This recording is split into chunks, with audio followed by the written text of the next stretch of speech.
Hello everyone, welcome to happy family Chronicles. இன்றைக்கி டே 2. இன்றைக்கி நம்ம பீதர் ரயில்வே ஸ்டேஷனில் ரீச் ஆகிட்டோம்.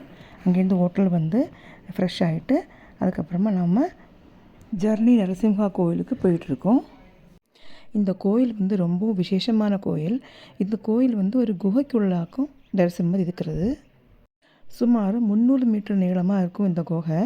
எப்போவும் இந்த இதில் நீர் ஓடிக்கிட்டே இருக்கும். புராண கதைகள் படி ஜலாசுரன் என்கிற அசுரன் அவரை அழிக்கிறதுக்கு நரசிம்மர் இந்த குகைக்குள்ளே போய் அவரை வதம் பண்ணினதாகவும் இந்த கதை. இதுபடி ஜலாசுரன் தன்னுடைய அசுரனை நரசிம்மர் வதம் பண்ணதுக்கப்புறமா தன்னுடைய தவறை உணர்ந்து பெருமாள் கிட்ட முக்தி கொடுக்கணும் அப்படின்னு சொல்லி கேட்டுக்கிறார்.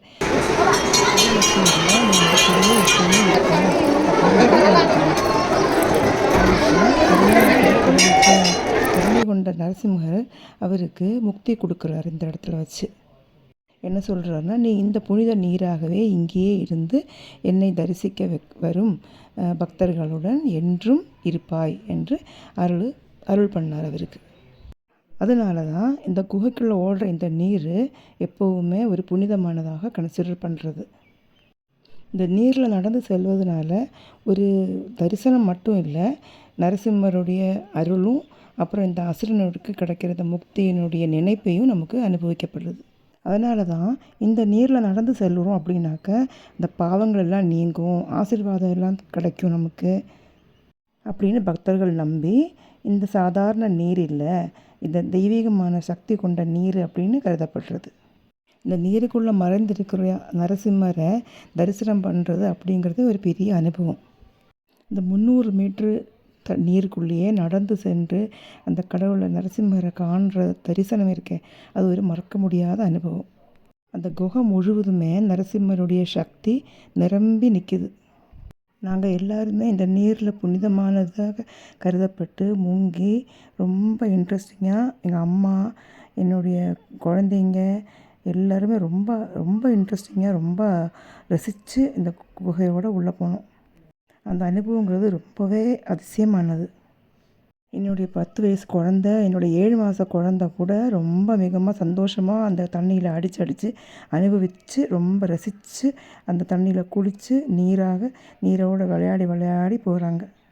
இந்த இடத்துல உள்ள தரிசனங்கிறது வெறும் ஒரு சாதாரண தரிசனம் கிடையாது, ஒரு மறக்க முடியாத அனுபவம் கூட.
அதுக்கப்புறமா நாங்கள் வெளியே வந்து ட்ரெஸ் எல்லாம் சேஞ்ச் பண்ணுறதுக்கு இடம் இருக்குது.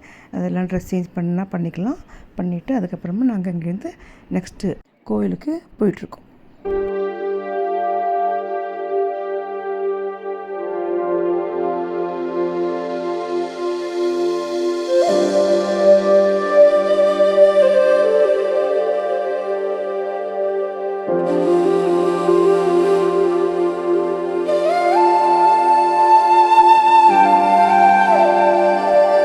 நெக்ஸ்ட் நாங்கள் வந்து பாலாஜி டெம்பிள் வந்திருக்கோம். திருப்பதி கோயில் தான். அனந்த சயன கோலத்தில் இருக்கிறாரு இந்த கோயிலில். அதுக்கப்புறம் அந்த கோயிலில் தரிசனம் பண்ணிவிட்டு சாப்பாடெலாம் பண்ணிவிட்டு அதுக்கப்புறமா நாங்கள் வந்து நெக்ஸ்ட்டு குருநானக் ஜீரா சாஹிப் குருத்வாரா அங்கே போனோம். அங்கே போயிட்டு அந்த கோயில் ரொம்ப புனிதமான இடம். இந்த கோவிலில் வந்து நம்ம தலையில் வந்து ஏதாவது ஒரு துணி போட்டு தான் உள்ளே போகலாம். அது ஒரு முக்கியமான ஒரு கல்ச்சர் இங்கே கடைபிடிக்கப்படுறது.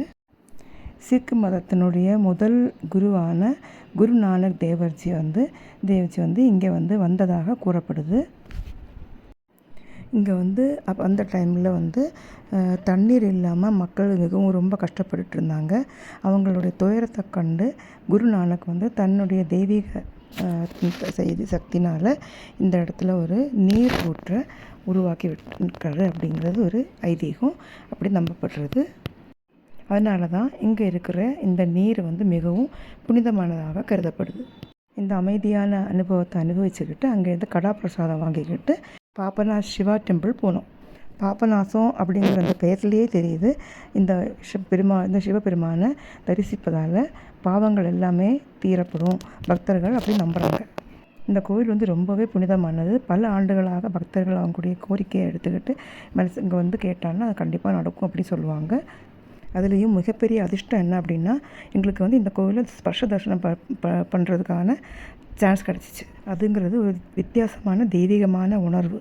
அதுக்கப்புறம் ஃபன் டைம் அண்ணன் தம்பிக்குள்ளே ஹோட்டல்லையும் ட்ரெயின்லேயும் அண்ணன் தம்பி கலக்கல் மஸ்தி. நெக்ஸ்ட் Day 3 கண்டினியூ சூன்.